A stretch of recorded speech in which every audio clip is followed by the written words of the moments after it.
주님, 말씀 속에서 주님의 뜻을 발견하고 진정한 자유를 얻게 해 주시옵소서. 예수 그리스도 이름으로 기도합니다. 아멘. 오늘 주시는 말씀을 찾아서 교독으로 봉독하겠습니다. 신약성경 디모데후서 2장 1절로 6절의 말씀입니다. 신약성경 343쪽을 펴주시기 바랍니다. 디모데후서 2장 1절로 6절의 말씀을 읽을 때에 제가 먼저 디모데후서 2장 1절의 말씀을 읽겠습니다.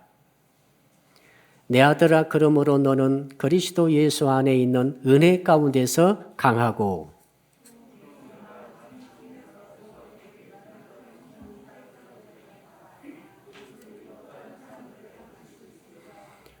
너는 그리스도 예수의 좋은 병사로 나와 함께 고난을 받으라.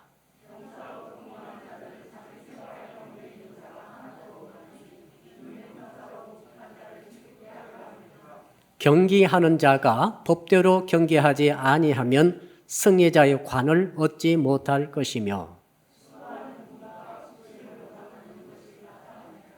아멘. 오늘 말씀의 제목 우리 같이 따라하겠습니다. 영적 자녀를 번성시키는 신앙을 가집시다. 우리 옆에 분 인사하겠습니다. 무엇을 남겨놓고 가시렵니까? 그냥 가면 안 되는 거죠. 뭔가 남겨놓고 가야 되는데 무엇을 남겨놓고 이 땅을 떠날 것인가? 그런 질문입니다. 오늘 본문은 사도 바울이 이 질문에 대해서 대답하는 내용입니다. 바울은 지금 로마 감옥 안에 투옥되어 있습니다. 사형 집행을 몇 달 앞에 두고 있는 것으로 보입니다. 주후 67년에 디모데에게 디모데후서 편지를 보냅니다. 그리고 주후 68년에 사도 바울께서는 사형이 집행되어 순교하게 되었습니다. 이제 그 몇 달 남겨놓고 바울의 마음속에 조급하게 다가오는 한 가지가 있었습니다. 그것은 무엇이겠습니까? 여러분 같으면 어떤 생각이 떠오르겠습니까? 나는 이제 떠나게 되는데 무엇을 남겨놓고 갈 것인가? 이것이 사도 바울의 마음에 강력하게 또 올랐을 것입니다. 그는 오직 한 가지만 지금 가슴속에 지금 심겨져 있는 것을 그가 경험하고 있을 것입니다. 그게 뭡니까? 복음이죠. 복음의 증거를 유업으로 남기는 그 일이죠. 내가 떠나게 되면 누가 내 대신 진리를 위해서 싸울 것인가? 그리고 이 땅에 진리를 퍼뜨리는 그 일, 복음을 증거하는 것을 정말로 유업으로 삼을 자가 누가 될 것인가? 이것이 온통 바울의 마음을 휘감아 잡았을 것입니다. 어떻게 할 것인가? 바울은 디모데후서에 쭉 이런 내용을 쓰고 있습니다. 디모데후서 4장 6절로 7절을 보니까 전자와 같이 내가 벌써 부어지고 나의 떠날 시각이 가까웠도다. 나는 선한 싸움을 싸우고 나의 달려갈 길을 마쳤다. 이미 자기는 과거 동사로 나는 달려갈 길을 마쳤다라고 쓰고 있습니다. 그래서 디모데후서 4장 9절을 보니까 너는 어서 속히 내게로 오라. 지금 디모데는 에베소에 있습니다. 터키죠. 바울은 로마에 있습니다. 거리가 상당히 멉니다. 바울은 지금 디모데에게 오라고 말하고 있습니다. 디모데후서의 마지막 부분에 보니까 디모데후서 4장 21절에 보니까 너는 겨울 전에 어서 오라. 겨울 되면은 배를 타고 항해할 수가 없습니다. 그래서 겨울 되기 전에 그 전에 마지막 배를 타고라도 내게로 오라 라고 다급하게 오라고 요청하고 있습니다. 왜 그러겠습니까? 나이 많이 먹어 이제는 곧 세상을 뜨게 되는 아버지가 숨을 거두기 전에 무엇을 챙기겠습니까? 누구를 찾겠습니까? 다른 것도 아닙니다. 상속자를 찾는 것이죠. 상속이 중요하겠습니다. 나는 떠나지만 이 집안에 대대로 남아서 이 집안을 이어가야 할 그 사람이 상속자 아닙니까? 그래서 그를 찾는 것이죠. 여러분 오늘 1절의 말씀을 한번 같이 읽어보겠습니다. 1절입니다. 시작. 내 아들아, 그러므로 너는 그리스도 예수 안에 있는 은혜 가운데서 강하고, 내 아들아 라고 부르고 있지 않습니까? 바울은 결혼하지 않았습니다. 친아들이 아닙니다. 영적인 아들이죠. 제자입니다. 그래서 바울은 세상 떠나기 전에 영적인 아들에게 지금 뭔가 남겨야 되겠습니다. 그래서 오라고 한 거죠. 그 에베소 교회에, 그 작지 않은 교회인데 그 많은 일을 놔두고 그러고라도 내게 와서 나를 만나야 된다. 나는 곧 세상을 떠나게 된다 하는 것 아니겠습니까? 하면서 했던 말이 내 아들아 라고 하고 있습니다. 따라합시다. 내 아들아. 물론 우리 여성분들은 왜 딸은 빠졌는가 할지 모르겠습니다. 딸도 다 들어있는 줄로 아시기를 바랍니다. 그래서 내 아들아 그 말은 딸아 그 말도 다 포함되어 있습니다. 여러분, 다른 아들은 필요 없습니다. 내 아들이 필요합니다. 내 아들만이 나의 유업을 계속 계승하기 때문에 그렇습니다. 여러분, 그러니까 바울이 내 아들아 라고 디모데를 부르고 있습니다. 너는 무슨 뜻입니까? 너는 나의 상속자다는 것입니다. 나의 복음 증거의 유업을 받을 자가 바로 너다. 그러므로 아무리 멀리 떨어져 있어도 너는 에베소를 떠나서 로마에 있는 감옥 속에 투옥되어 있는 나를 찾아오라. 이렇게 말하고 있습니다. 사랑하는 성도 여러분, 오늘 본문의 전체 주제는 그것입니다. 세상 뜨기 전에 사도 바울이 이 땅에 남기고 가야 할 것, 바로 복음을 증거하는 것을 유업으로 받을 자를 찾는 것입니다. 그가 디모데이고, 그래서 디모데에게 지금 남기는 말입니다. 디모데 후서는 그러므로 디모데에게 주는 유서와 같습니다. 마지막 남긴 아버지의 유지와 같은 것이죠. 그래서 우리는 오늘 본문의 말씀을 들으면서 우리도 사도 바울도 떠났듯이 우리도 다 이 땅을 떠나게 될 것입니다. 아무 미련도 없이 떠나게 될 터인데 떠나기 전에 확인할 게 있습니다. 바울이 떠나기 전에 그렇게 가슴을 조이듯이 강력한 심장의 마지막 펌핑을 하면서 호소하고 바로 디모데에게 말했듯이 우리도 누구에겐가 말을 해야 되지 않겠습니까? 남길 것이 있어야 되지 않겠습니까? 자, 그것을 오늘 확인하는 작업입니다.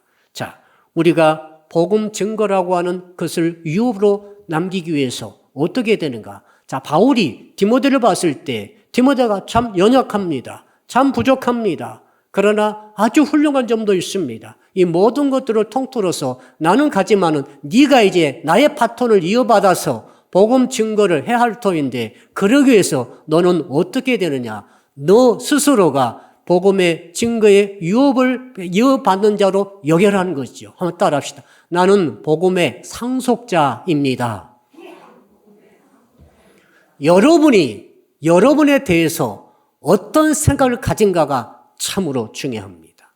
나는 훌륭한 대한민국 국민이다. 나는 훌륭한 사업가이다. 나는 훌륭한 직장인이다. 나는 훌륭한 아들이고 딸이다. 이걸로는 부족한 거예요.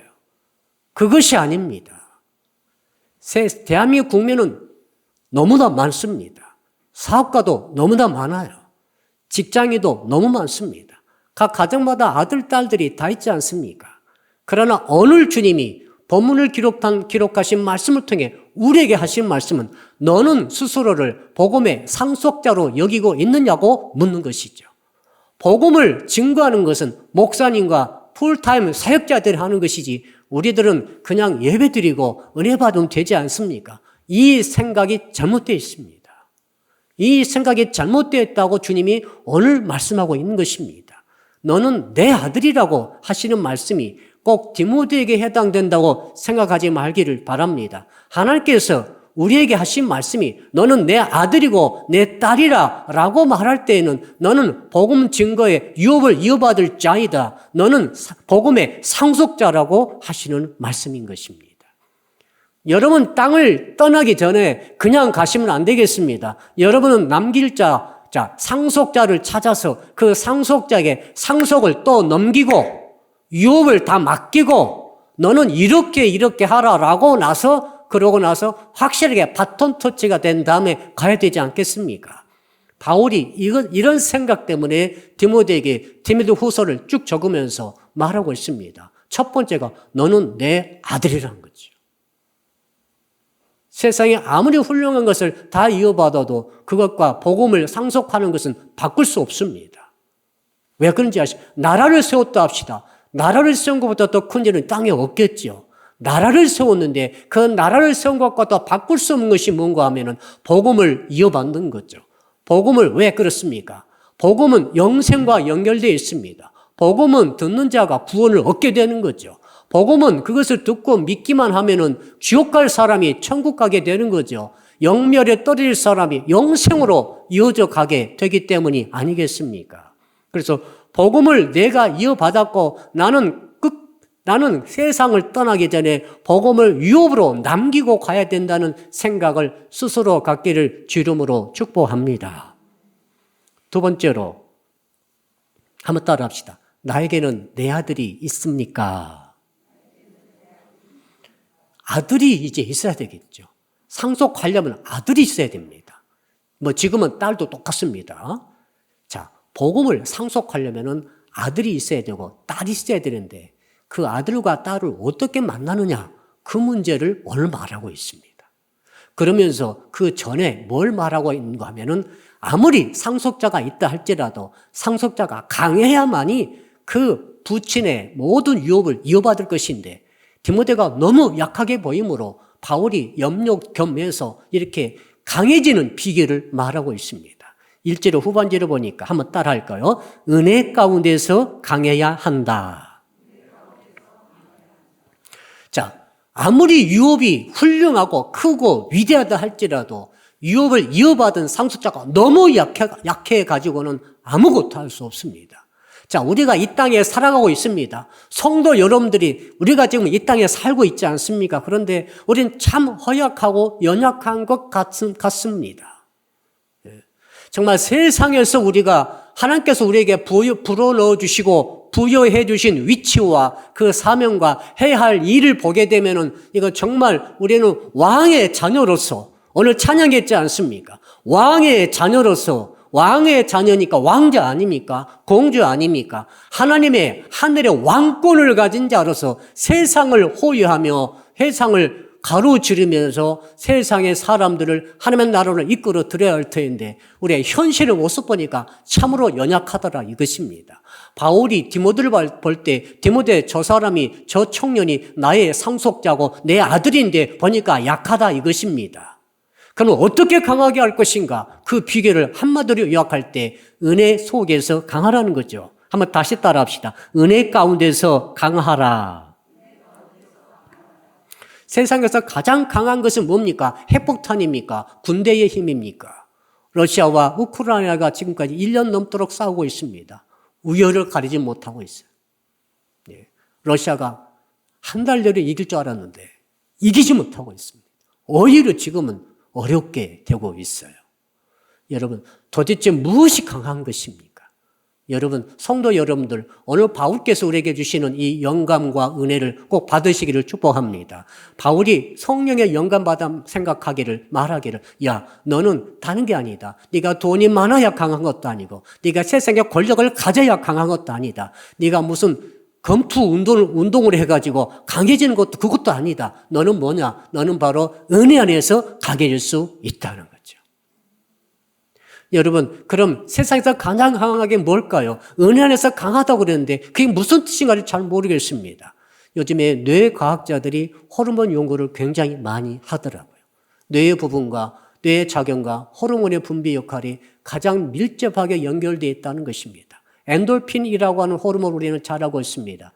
쾌락의 호르몬입니다. 엔돌핀 나오면 아프던 것도 아프지 않다고 합니다. 놀라운 것이죠.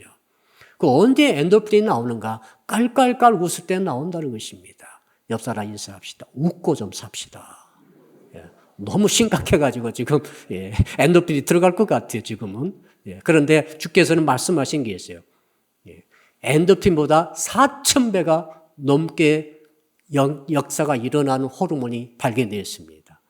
그게 제가 찾아봤더니 다이돌핀이라고 하는 호르몬이라고 합니다. 그러니까 다이돌핀은 언제 나오는가 하면은 엔도핀은 깔깔 웃을 때 많이 나오지만은 다이돌핀은 감동받을 때 나온답니다. 정말 이게 참 경치가 좋구나 이 정도 말고 경치 보고 입이 벌어져 가지고 다물어지지 않는 감동이 다가올 때 무슨 강연 들었는데 정말 기가 막힌 강연이네 이 정도가 아니고 입이 안 다물어지는 강연, 감동이 되는 강연, 감동이 되었던 드라마도 좋겠습니다. 영화도 좋겠습니다. 특히 감동되는 음악. 이런 종류의 감동이 체험하게 되면 다이도핀이 분비되는데 다이도핀은 무려 엔도핀의 4,000배의 위력이 있다고 하니까 기가 막히죠. 여러분, 이 은혜라고 하는 것은 이 감동과 관계되어 있습니다. 성령께서 예수 그리스도 안에서 우리에게 은혜를 주셨습니다. 우리가 은혜를 받았다는 것은 내가 은혜 안에서 강하다. 저 사람은 은혜가 아주 강해. 무슨 뜻이겠습니까? 저 사람은 은혜가 말랐어. 저 사람은 은혜가 풍성하게 마치 샘에서 물이 콸콸콸 계속 솟구쳐 나오듯이 은혜의 샘에서 은혜가 계속 나오더라. 어떻게 차이가 있겠습니까? 이건 예수 그리스도 때문에 일어나는 감동의 차이가 있다는 것을 의미하고 있습니다. 오늘 말씀 보니까 은혜가 어디서 오는가? 그냥 음악 듣고 그럼 감동받으면 되지 목사님. 그래도 다이도핀 나오지 않습니까? 그런 게 아닙니다. 원래 하나님께서 우리에게 은혜를 주시면은 예수 그리스도 안에서 예수께서 이룩하신 십자가의 보혈의 공로와 부활의 역사하심과 예수 그리스도의 이름에 왕의 아들의 이름, 왕의 이름의 권세가 우리에게 주어질 때 이것이 나로 하여금 그것을 내가 믿더라 이 말이죠. 믿어지는 것이 올바른 표현이죠. 내가 그게 믿어지고 예수의 부활과 예수님의 십자가의 공로가 나의 사건이며 이것이 결국 나의 구원으로 일어났다라고 하는 사실을 내가 이걸 믿으려고 하는 것이나 믿어지면서 감동으로 나를 차지하게 되는 것이죠. 예수 그리스도만 생각하면 감동이 오고 감화가 돼서 무슨 훌륭한 음악을 들어서가 아니라 무슨 어디 기가 막힌 경치를 봐서가 아니라 무슨 엄청난 감동스러운 사건을 경험해서가 아니라 날마다 말씀 속에서 예수 그리스도만 생각하고 십자가와 부활의 본능만 묵상하게 될 때 감동이 다가오면서 은혜가 되는 것이죠. 은혜가 되면 어떤 일이 있습니까? 이건 그 뇌각자 하는 말 표현 안 해도 우리는 너무 잘하고 있습니다. 범사가 감사가 되어지는 것이죠. 항상 기뻐할 수가 있는 것이죠. 어떤 상황 속에서도 절대 낙심이 안 되는 거죠. 낙심이 안 되는 거죠. 좌절도 안 되는 거죠. 연약함이 어디 있습니까? 내 자식들이 사자에게 물어뜯기는 그런 처참한 처형의 현장에서도 왜 그 부모들은 기뻐하면서 찬양을 불렀을까? 엄청난 하나님의 은혜의 감동이 있었기 때문이라고 볼 수 있습니다. 이거 억지로 어떻게 되겠어요? 사랑하는 성도 여러분, 여러분이 진짜로 세상에서 강한 자가 되시려면 은혜 안에서 강하시기를 주름으로 축복합니다. 이것을 넘어설 수 있는 힘은 세상에 없어요. 죽음을 두려워하지 않는 바울의 모습 보십시오.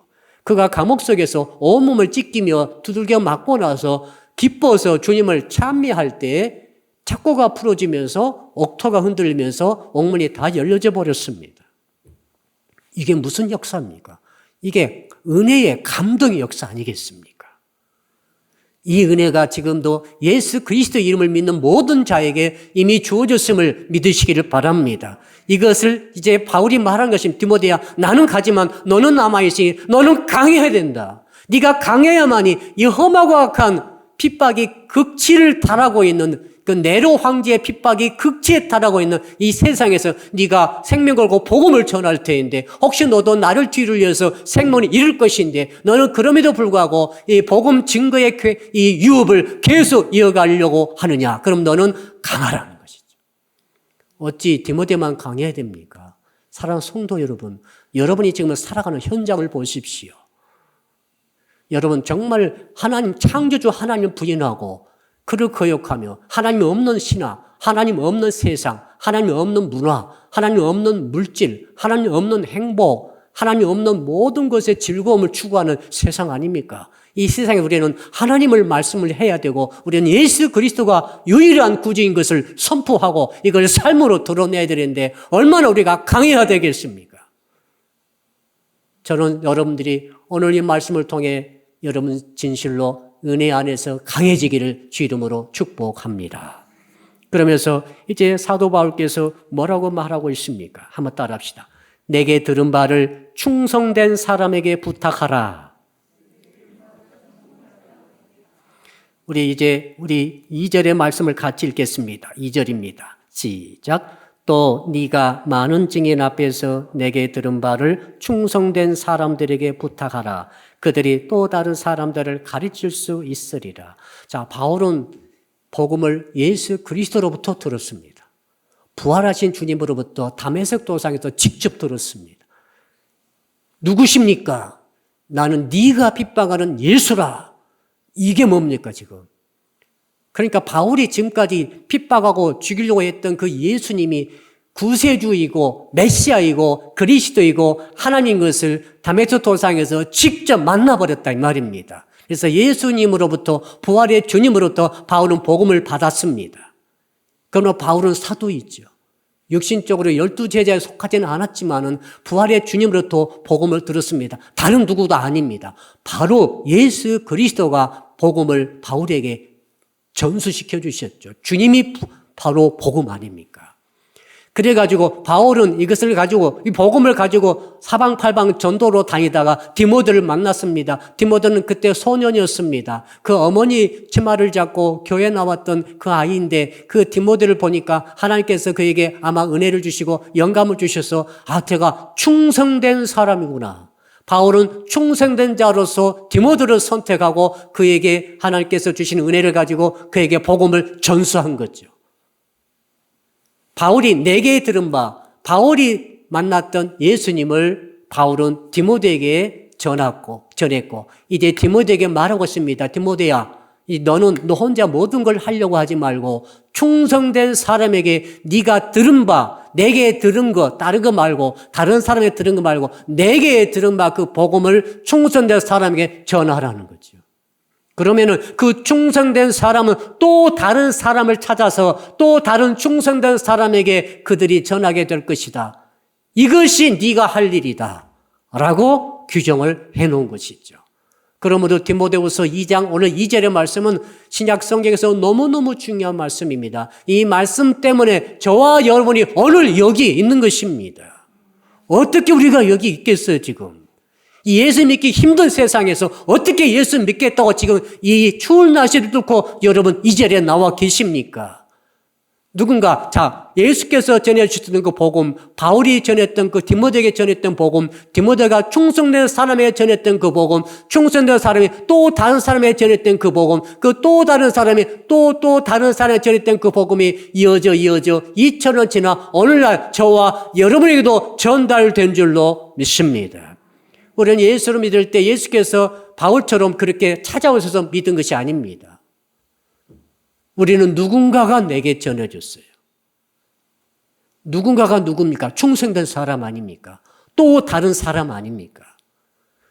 여러분, 저와 여러분이 예수 믿고 있는 것은 누군가 바울이 받았던 그 복음을 받아들고 충성스럽게 어떤 어려움 속에서도 굴하지 않고 복음 증거의 유산을 이어받아 순종했던 자의 그 헌신과 땀과 눈물을 통해 우리가 복음을 받은 거죠.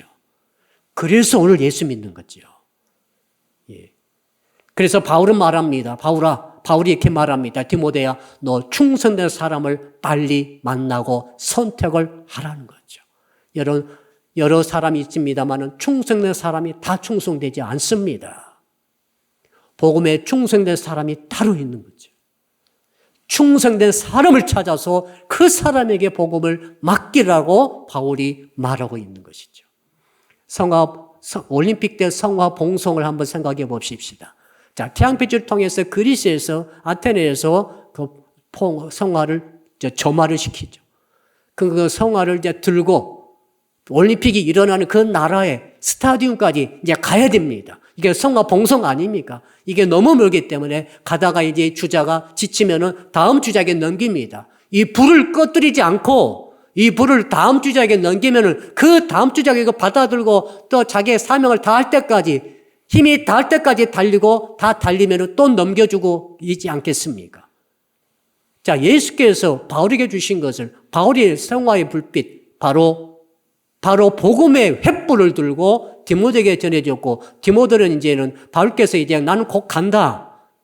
그러므로 너는 내가 너에게 준 그 복음의 성화의 불꽃을 꺼뜨리지 말고 다른 충성된 사람에게 전달해라. 이것이 네가 할 일이다. 너는 그렇게 전달하고 그럼 그 충성된 사람은 그 성화의 복음의 불빛을 복음의 횃불을 또 다른 사람에게 전할 것이다. 그래서 오늘 저와 여러분이 지금 복음의 불꽃을 복음의 횃불을 받았습니다. 이제 저와 여러분도 갈 것입니다. 자, 다 가게 되는데요. 이 불꽃을 어떻게 하시렵니까? 받긴 받았죠. 예수 믿잖아요, 지금. 믿었으니까, 받았으니까 믿었지. 안 받았으면 어떻게 믿겠어요? 여러분도 전부 다 복음의 횃불을 받은 줄로 믿으시기 바랍니다. 그렇기 때문에 예수를 구주로 고백하는 거예요. 그냥 고백이 안 되는 것입니다, 여러분. 아무리 시원찮게 예수 믿는 것 같아도 예수가 주라고 고백된 사람 성화의 복음의 이 횃불을 받은 줄로 믿습니다. 자, 그럼 문제가 뭡니까? 자, 받은 것은 또 하나의 측면이 있지만은 이제 또 한 가지 중요한 게 있습니다. 떠나기 전에 주고 가야 되는 거예요. 예수 믿는 것은 두 가지죠. 복음을 받음으로 예수 믿고 세상 떠나게 되는 이것을 넘겨주고 떠나게 되는 것입니다. 근데 넘겨주지 못하면 어떻게 되겠어요? 충성된 사람도 없고 넘겨줄 사람도 없고 저는 그대로 끝납니다 하면은 이것을 땅에 던지고 파묻어버리고 나는 가면 되는 것입니까?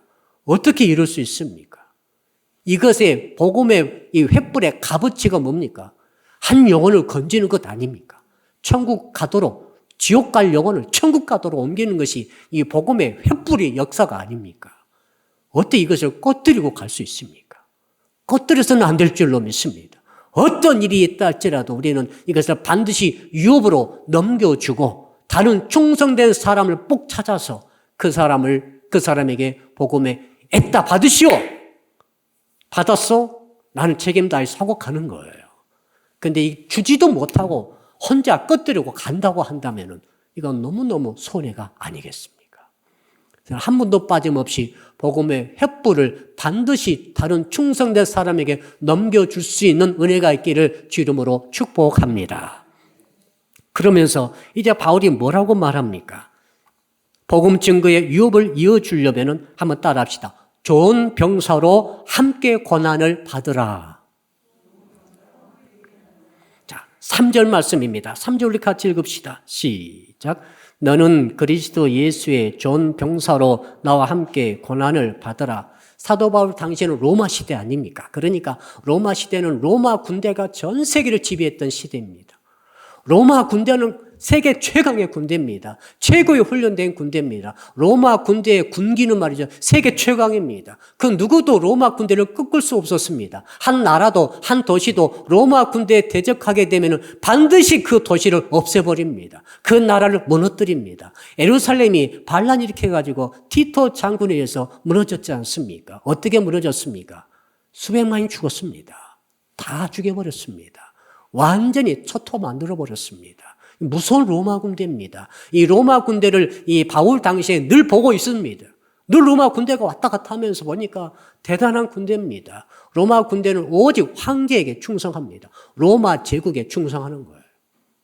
그러니까 황제가 사령관이 명령하게 되면 그 임무를 위해서는 모든 것 다 걸고 합니다.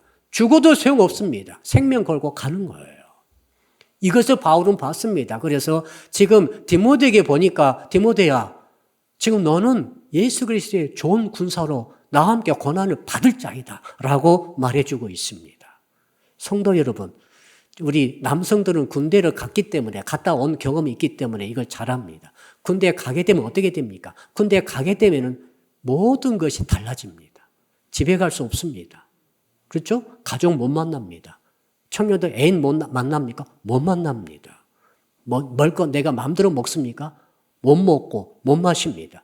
오직 군대가 주는 것만 먹고 마시는 것만 마시고 하라고 한 일만 하며 시킨 일만 하고 하지 못하게 하는 일을 절대 해서는 안 됩니다. 이게 군대입니다. 이것은 이제 4절에 말하고 있죠. 여러분 4절 한번 읽어봅시다. 4절.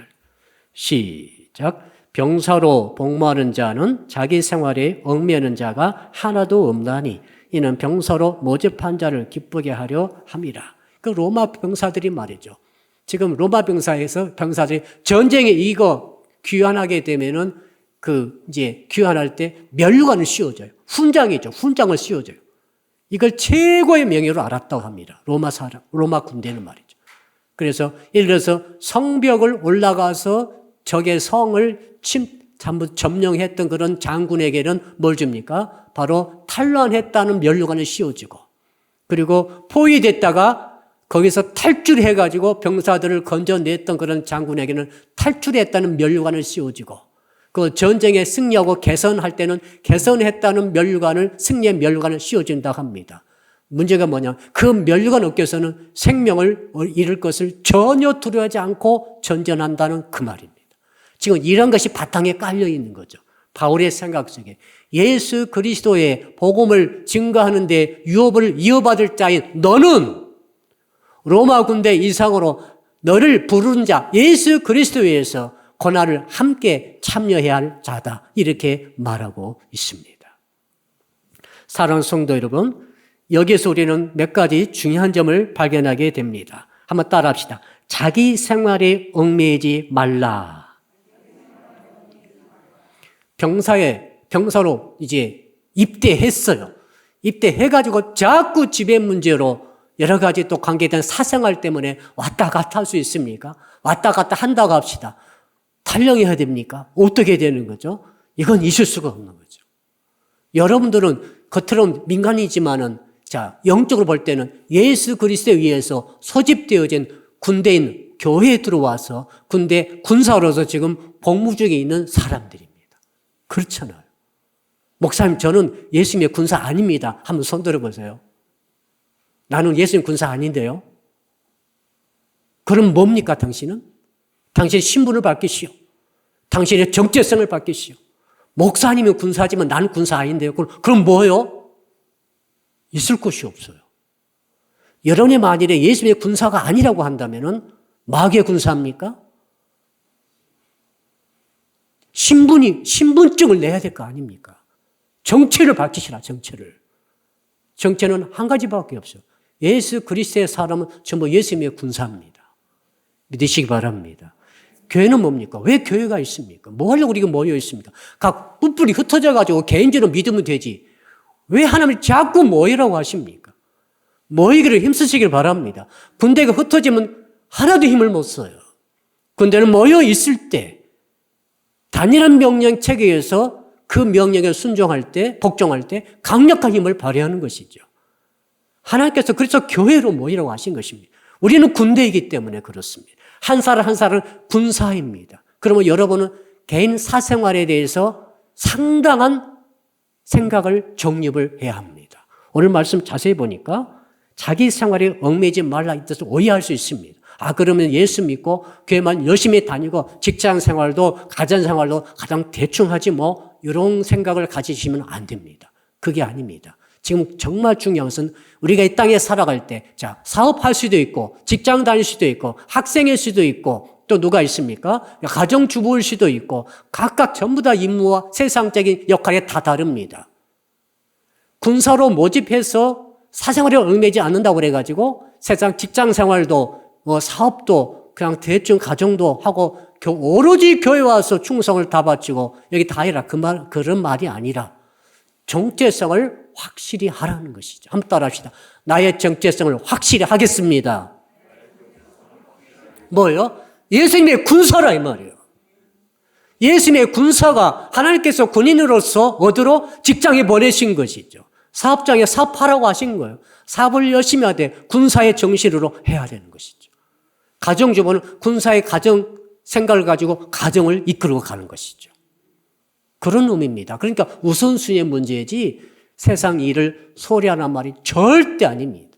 오히려 훨씬 더 깨워서 경성해서 전심전력으로 주의 뜻을 이루기 위해서 가서 해야 하는 것이죠. 이런 생각을 가지시고 자기 생활에 정말로 얽매이지 않기를 주 이름으로 축복합니다. 당시 로마 군대는 징병제가 아니고 모병제에 있어. 그러니까 자원에서 입대하는 거예요. 자원에서 입대한 사람은 어떤 것입니까? 자기가 간 거예요, 원해서. 우리 예수 믿는 사람은 전부 자원에서 오신 거예요. 여러분 스스로 나 예수 믿는 군사 되겠다고 오신 거예요, 지금.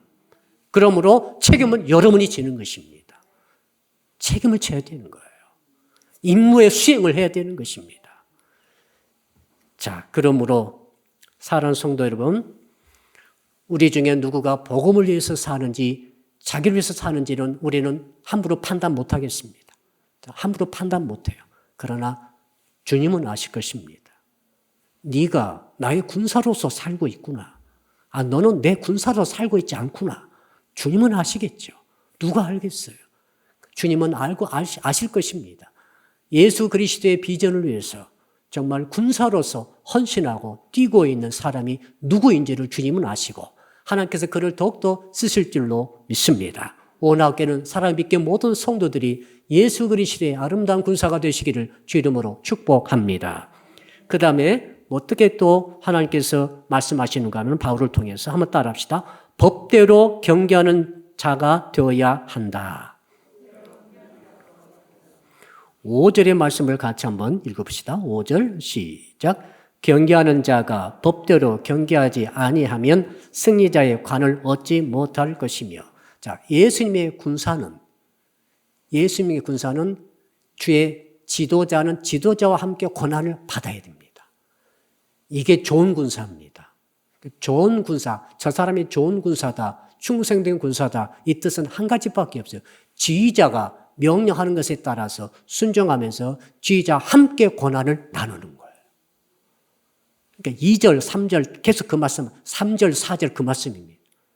자, 그러면서 뭐라고 하십니까? 그 다음에는 경기의 자로 불렀다고 말하고 있어요. 하나님께서 여러분을 군사로 불렀고 동시에 경기자로 불렀어요. 선수로 불렀어요. 여러분, 선수의 그 역량과 취미로 하는 분은 너무 차이가 있어요. 배드민턴도 말이죠. 왼손으로 해도 15대 0으로 이겨버려요, 선수들은. 아무리 잘해도 소용없더라고요. 운동량이, 준비량이, 땀 흘린 양이 어마어마하게 차이가 납니다. 그러니 오늘 가장 안타까운 것은 뭐냐면 열심히 하는데 법대로 안 하는 거예요. 막 혈기를 부리고 성질을 내면서 자기 고집을 피우면서 열심히 죄를 하다 보니까 말씀에 법도가 있지 않습니까? 이렇게 사랑으로 해라, 인내로 해라, 온유함으로 해라, 겸손함으로 섬기라, 이런 말씀이 왜 있겠어요?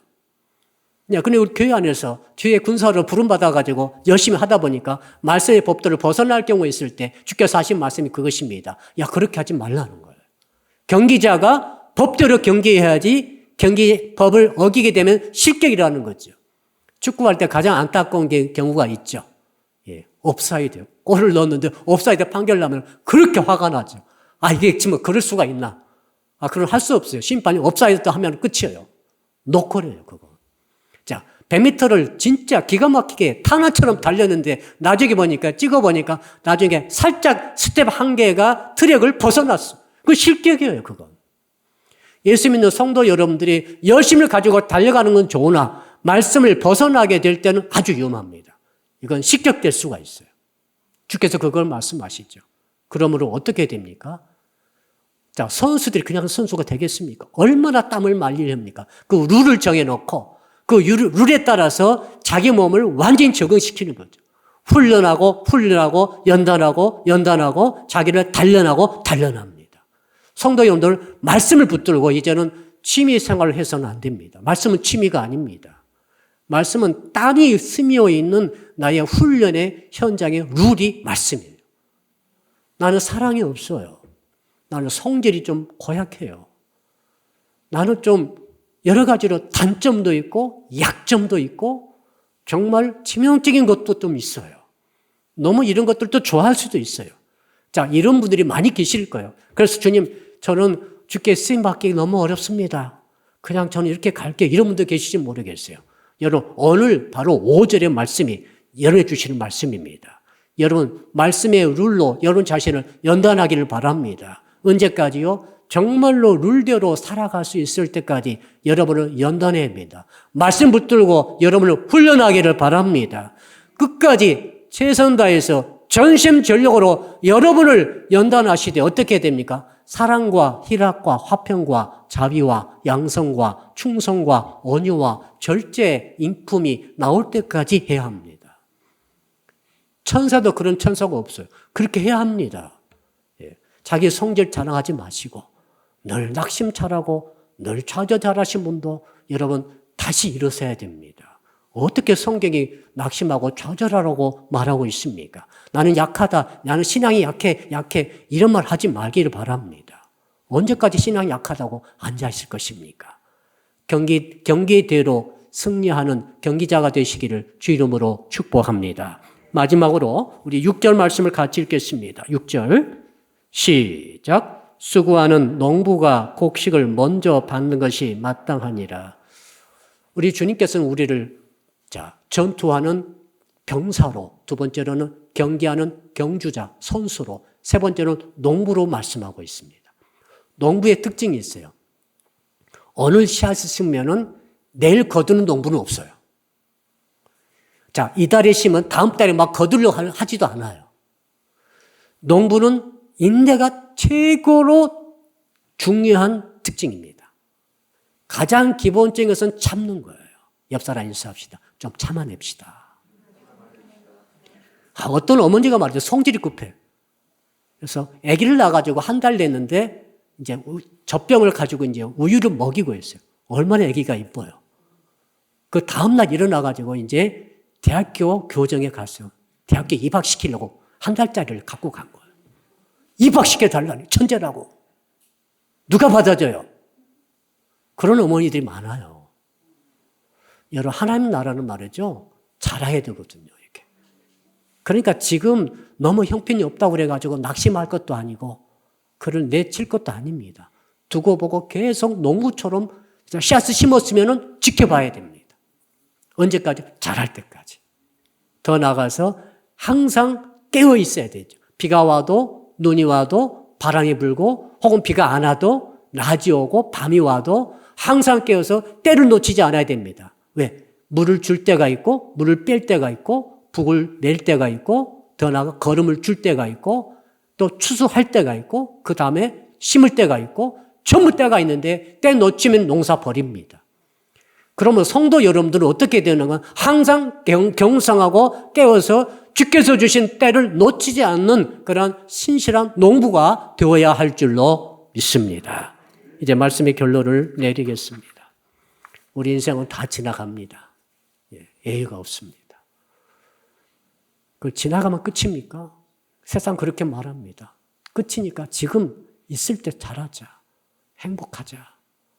아닙니다. 우리는 남기고 갈 게 있습니다. 우리는 지나가지만 누구도 우리를 기억하지 않을 것입니다. 사실 아무 소용도 없습니다.